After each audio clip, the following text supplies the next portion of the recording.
There's no time to waste. There's no time at all.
It's our show.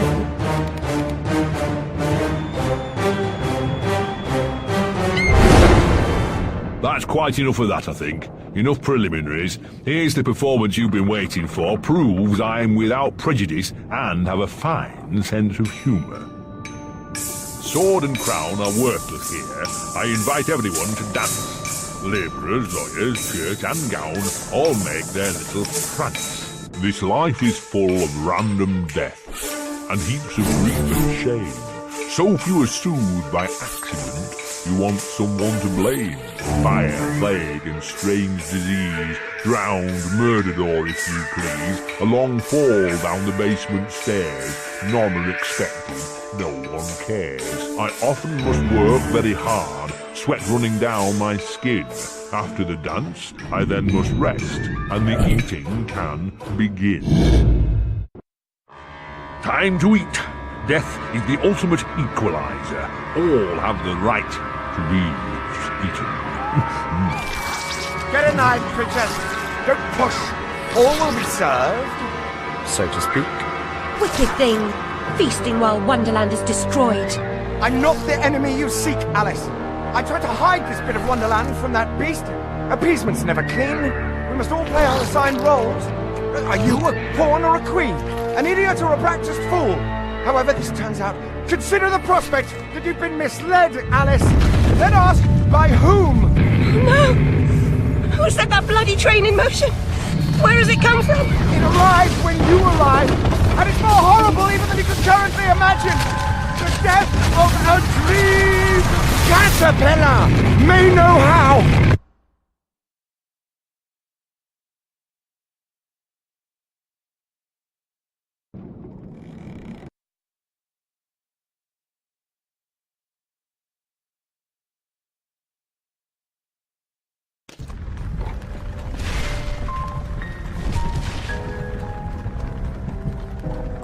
What?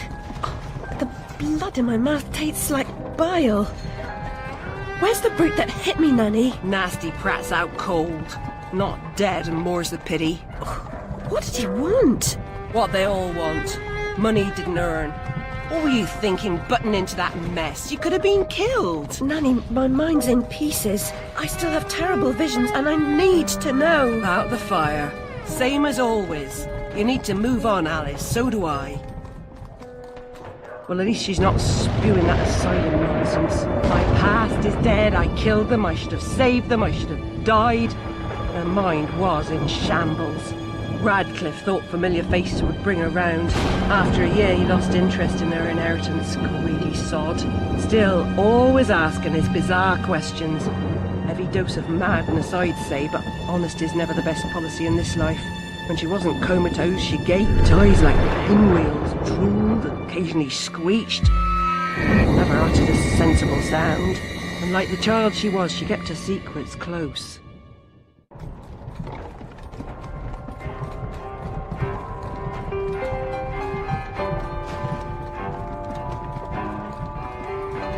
Gone off some lurkers, common as cockroaches. And those poor tykes are food for perverts, like the blameless ants that wasps consume or spiders' feeble prey.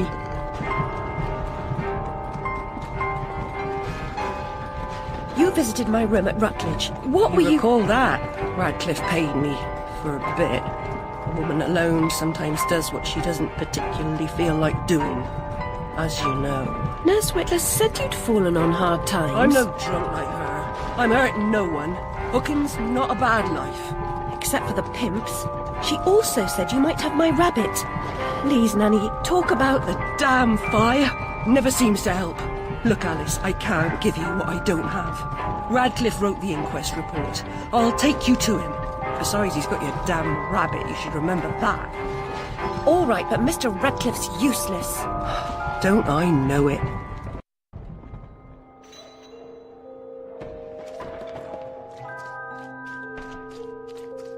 Ear to the ground, Bill.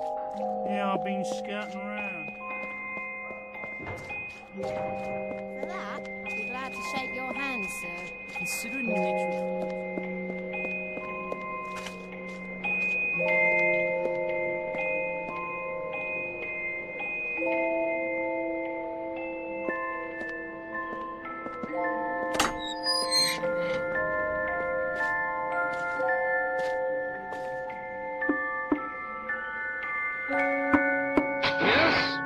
it? Alice Liddell, Mr. Radcliffe. Ah, you're back. I suppose you better come armed. Mind the latch.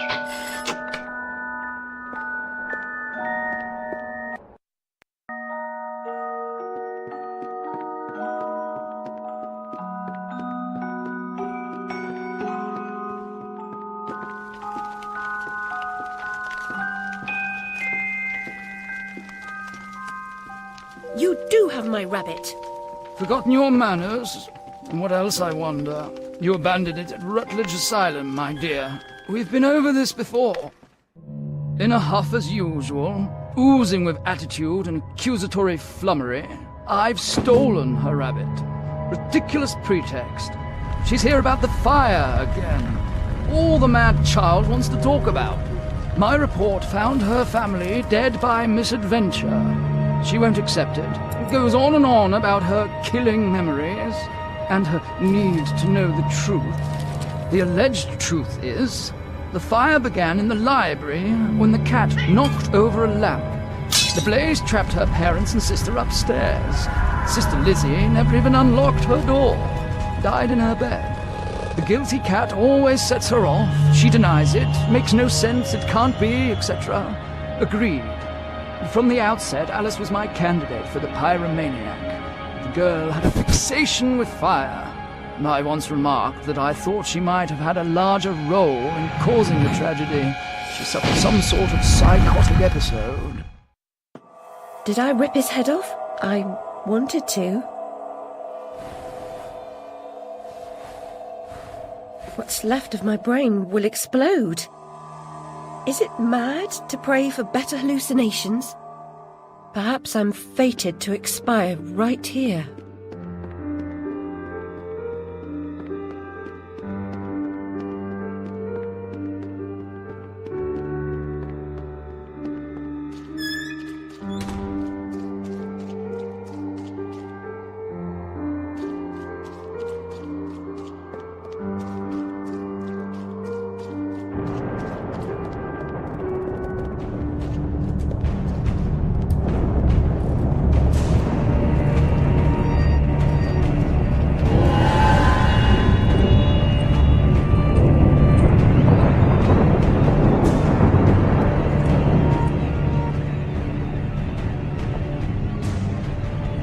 This bloody ruin!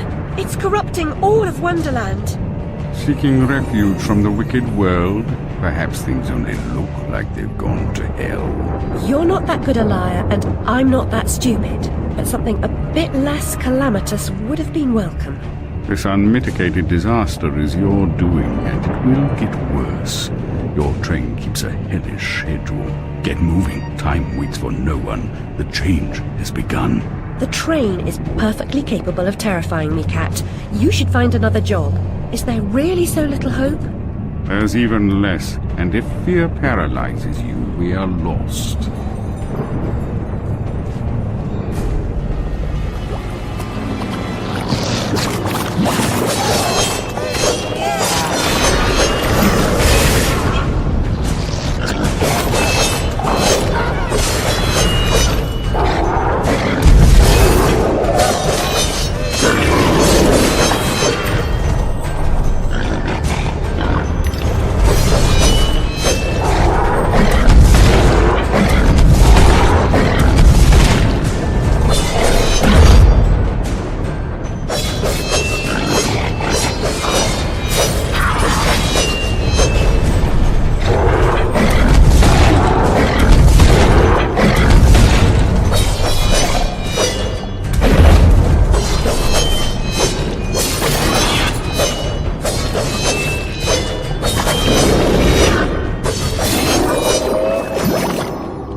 Journey of 1,000 miles begins with a single step. Single step off London Bridge could end my journey. Failure as your epitaph. I'd hoped you were more courageous.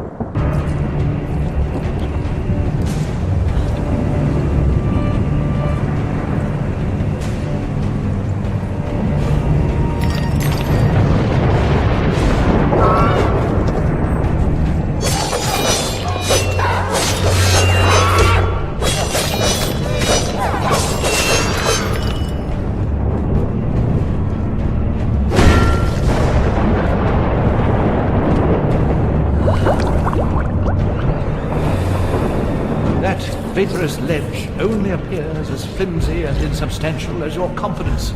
It will hold you, trust me.